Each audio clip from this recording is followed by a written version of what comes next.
Hello ladies and gentlemen, and welcome to the 85th episode of a classic wrestling series. Ladies and gentlemen, on the 21st of December 2018, I watched No Way Out 2004, because that to me was a very special pay-per-view, and a very special pay-per-view to others. Seeing Eddie Guerrero becoming the WWE Champion for the first time in his career. And unfortunately it would be the only time in his career. But ladies and gentlemen, I also remember vividly the pay-per-view we're watching today, for one specific reason: the goddamn Blade. Now, you're probably thinking to yourselves, where are we going? Well, since we did the Raw after Wrestlemaina, why don't we do a pay-per-view that would normally be traditionally the pay-per-view after Mania? I'm of course talking about Judgment Day 2004. Most people remember this for the sickening blade job that Eddie did. And oh boy, let's just get into the pay-per-view, shall we? So the show kicks off with a promo for the big three matches coming up: Renee versus John Cena for the US title, Undertaker versus Booker T, and JBL versus Eddie Guerrero. We will talk more about the feuds going forward when we get to their respective matches. The setting looks amazing. It's a graveyard. There's tombstones around. This is Judgment Day, baby. I love it. And we are kicking things off with the Dudley Boyz versus Rey Mysterio and newly inducted Hall of Famer RVD. Oh, I love the tag team of RVD and Rey. They did win the tag team titles a few months later from, I believe it was Renee Dupree and Kensuke Sasaki, if I recall. So, looking forward to this, ladies and gentlemen. So, let's do this! So, we just had our opening contest, the Dudley Boyz versus RVD and Rey Mysterio. This was a great matchup. Nick Patrick did a wonderful job doing his refereeing. When Bully Ray and Devon would tag in, not being seen by the ref, he would go, "Oi, you need to tag in." "We did tag." "No, I need to see the tag. I can't just verify the slap," which is a good thing from the ref. These two, Rey and RVD, like I said in the beginning, they would go on to win the tag team titles. They did a beautiful jumping Hurricane Rana using Rey as a the Hurricane Rana, and RVD just hoisting him into the air, which was really nice. Double 619 leading into a 5-star frog splash gets the win for RVD on to Devon Dudley. This match, very entertaining. Great way to kick off the show, I thought. Very entertaining. These guys just worked hard. Very great. Bully Ray and Devon, great heels, great faces. These guys were fucking perfect as heel.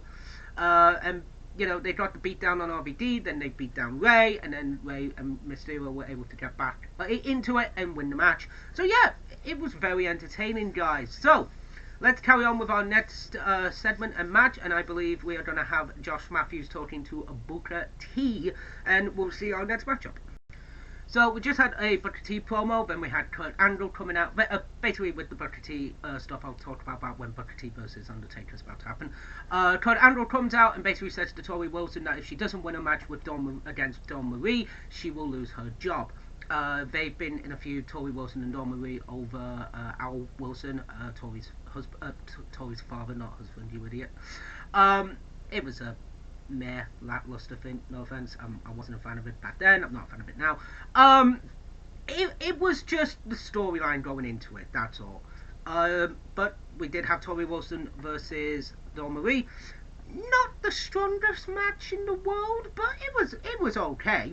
The women's division was more suited for Raw. The women's championship was on Raw, and the cruiserweight championship was on SmackDown. So the women of SmackDown didn't really have anything to go for unless they went to Raw. So it was a bit of a problem back then.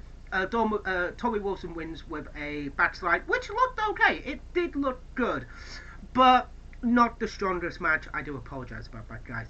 So next up, we have got Scotty 2 Hotty versus Mordecai. Now, a little bit of backstory for Mordecai. Mordecai would actually return to the WWE as Kevin Thorne. Now, going into this, this would be his second pay-per-view match, I believe, or his first. I can't remember which one. But this was actually leading into a storyline with the Undertaker, and the Undertaker going up against Mordecai. However, that didn't come to fruition, and Mordecai would leave a few months later, come back as Kevin Thorne in WWE ECW. So that was the initial idea for Mordecai. It didn't come to fruition, like I said. So, ladies and gentlemen, let us watch Mordecai versus Scotty 2 Hotty, and then we'll see how the match goes.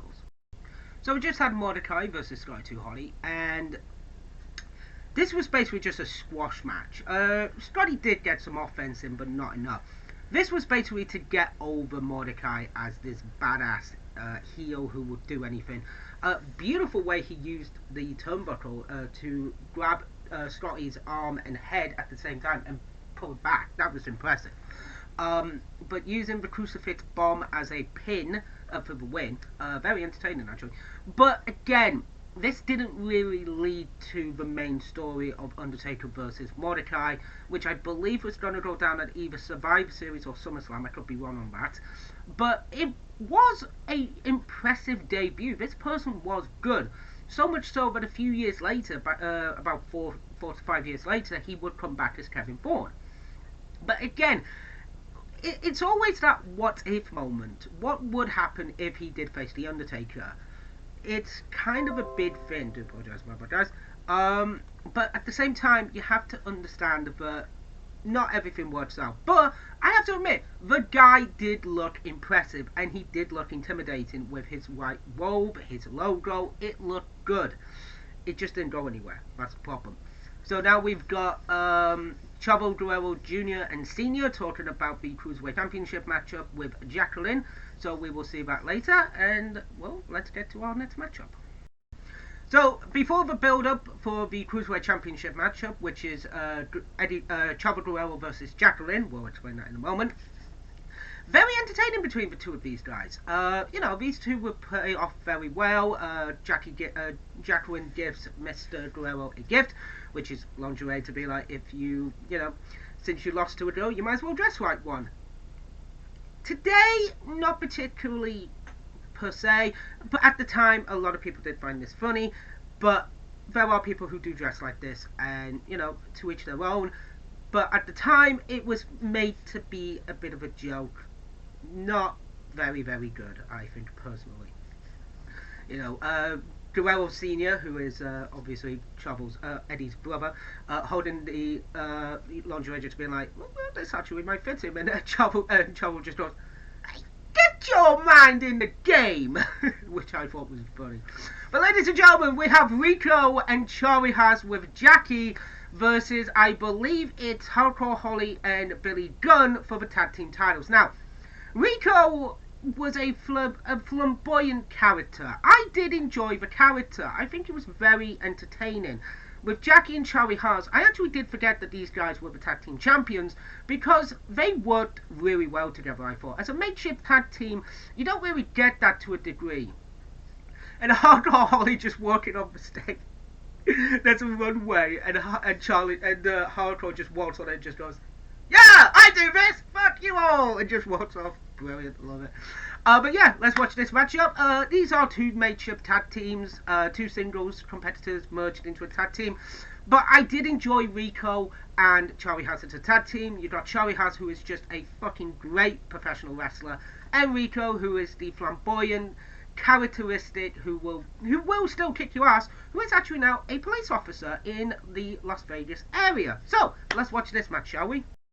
So we just had Rico and Charlie Haas versus Hardcore Holly and Billy Gunn. This was a very entertaining matchup. I enjoyed Rico in this match. Rico did a lot of good stuff in this, and it was very entertaining. WWE gave him this character, and he ran with it. He played it up, and he was very good in the role. Billy Gunn and Hardcore, just two guys who want to win the tag team titles. Gotta go through the champs. End of the day, yeah, it's not a particularly fun story. I don't like the way that Billy Gunn and Hardcore Holly acted at the beginning, but they are professional, they are trained, you know, they basically just knuckle down and just do it at the end of the day. But it was very fun. Great tag team match, super kick with a roll up for the win for Rico and and Charlie Haas. This team would carry on until Renee Dupree and Kensuke Sasaki win the tag team titles from them. Now we have a wonderful promo by The Undertaker and Paul Bearer leading into the spiritual powers that that Booker T has. Again, I will explain that before the match starts, for Booker T and Undertaker. So, we'll see what's next up, ladies and gentlemen. I'm looking forward to this. It's been good so far. So our next matchup, ladies and gentlemen, is Chubby Guerrero versus Jacqueline for the Cruiserweight Championship. Now, Chubby Guerrero was the champion. He issued an open challenge for anybody to take, and Jacqueline took the challenge and won with a low blow and a roll up to become the new Cruiserweight champion. So this is a return match. The SmackDown before the pay-per-view, it was Chavo Senior, Chavo Classic, taking on Jacqueline in a one-on-one match, non-title match, and Classic would get the win and then be depanced. So this is just an intergender match, Jacqueline versus Chavo, just to build a bit of buzz for Judgment Day, I believe it was. So let's watch it. So we just had Jacqueline versus Chavo Guerrero. This was okay. Chavo had one arm tied behind his back. It will play into the story in a bit. But at the end of the day, this was an okay match. It wasn't the best match, but it was good. Chavo basically would win with the Glory Bomb after Chavo Classic untied his arm. But at the same time, it was just to create a bit of buzz going forward into Judgment Day for the Cruiserweight Championship. And that's okay at the end of the day sometimes. You know, Jacqueline was the first ever Cruiserweight Champion. Harvey Whippleman was the first ever Women's Champion back in the day. So, you know, they're always going to have to do this. So we're having a promo from Chavo right now. So we'll hear what he has to say. And we'll get to our next matchup. So, just had Cena versus Renee for the WWE United States Championship match, and this was very entertaining. This was a good match. Renee basically enjoying fans and being a part of fans and all that jazz. Yeah, you know, that's good. And yeah, it was very entertaining. Good, entertaining matchup. These two would work really well together. Cena wins with the FU after a good count. Cena goes into the crowd to celebrate and all that jazz. So, next up, ladies and gentlemen, we have The Undertaker versus Booker T. Now, Booker T comes from Raw to SmackDown via the lottery that was hosted on Raw the night after Mania. And he says he's a megastar, he's better than RVD, he's better than Eddie, he's better than The Undertaker, and that pisses off The Undertaker. So, naturally, Booker T goes to a voodoo master, a voodoo priestess, and basically gets help in making sure that he gets the win tonight. So, that is the voodoo stuff involving it, the black magic, as they say. So, let us watch this match and see how it goes. So we just had Booker T versus The Undertaker, and these two put on a very good matchup. It's Undertaker and Booker T, of course it's going to be a good matchup. Undertaker wins with the Tombstone Power Slam, the Tombstone Power Driver, sorry, my mistake, and gets the win. Booker T would throw the powder, the dirt from an unmarked grave into Undertaker's eyes. Didn't really work, and then yeah, Undertaker wins. So it was a good way, you know, it was good. But ladies and gentlemen, it's time now for our main event: Eddie Guerrero versus JBL, and the transformation of Bradshaw to JBL was fucking amazing. It was good. Then he was champion for 9 months and pissed me off. But hey ho, shit like that happened. So we get the promo of JBL being this businessman and everything like that, and a Fox News analyst and all that with the business. Yeah, it was very entertaining. So let's watch our main event. So, the story going into this is JBL won the Kurt Angle Great American Award. It was him and John Cena in the finals, and basically becomes the #1 contender via that. And Eddie basically just has a bit of fun and a joke, and then the heart attack on Eddie's mother would take place in, I believe, El Paso, Texas. I could be wrong on that one. I believe it was staged. I could be wrong on that one. If it is, I'm tremendously sorry, guys. But I believe it was just a work. But again, I could be wrong on that one. And Eddie basically just gets pissed off, and when there's an irate Eddie involved, I do enjoy Eddie being a bit pissed off. I have to admit, I do enjoy it. JBL is basically just this bastard who's like, I'm gonna win the championship whether you like it or not, motherfuckers. So, yeah. So, let's watch Eddie Guerrero versus JBL, shall we? So, the match is going on at this moment in time, and it's very entertaining. JBL and Eddie Guerrero always did work well together. Eddie is very, very entertaining. He's brilliant. JBL is just this. Oh, shit! Oh, that was a nasty chair shot by JBL onto Eddie. Oh, fuck! Oh, God! Ladies and gentlemen, we talk about the Crimson Mask, which is just blood. Eddie goes for the cut. I believe this was a blade job. I could be wrong on this one. But Eddie, I feel like Eddie does knit an artery or something, because he is pissing blood, ladies and gentlemen. This is nasty. This is one of the single worst chair shot / blood releases I have seen ever. It was one of the worst ones. The match is obviously over, ladies and gentlemen, at this point, but it would carry on because obviously Eddie is just too hyper and too annoyed at JBL for what he did to his mother, which I don't disagree with him with.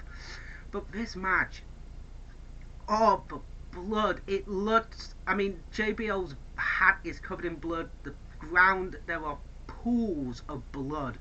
The ring canvas gets covered in it. Like, it is literally it looks like a massacre. Like somebody has literally died and they're just spewing blood. Eddie is just pissing it everywhere, which is a term where when you nick an artery and it spews blood with every heartbeat, if you don't know. But, you know, JBL uses a chair. Oh my God. I believe Eddie would be hospitalized after this because of the amount of blood he lost. I believe he may have lost about 1 to 2 pints of blood. It is nasty, and I do believe as well JBL gets busted open as well. We'll see at the end of the match, but yeah, this is just sickening. Holy shit, this match was a massacre. The chair shot was mental. The bleeding was intense. JBL was busted open. Eddie just slit his... I swear he slit an artery in this match by mistake, because fuck me, the ring canvas is covered in blood.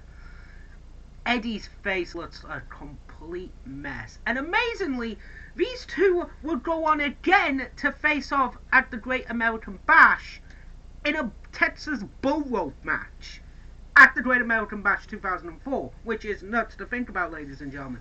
But this match, it was high intensity. It was a main event.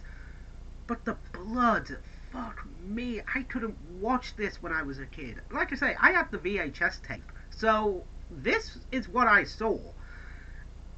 Man, it was just mental to see. It was a good show. The ending was extreme. It was violent, it was definitely bloody, it was a good show all around. There was nothing really bad on the show. Dawn Marie, Tori Wilson did what they could do. It wasn't bad, it was entertaining, the show was great, and I have to admit, it was a very entertaining show. So guys, that is episode 85 of the Classic Wrestling Series done. We're gonna have some fun next week. We're gonna have some fun. So guys, I will see you next week, and later tonight for the AEW Dynamite review. See you then.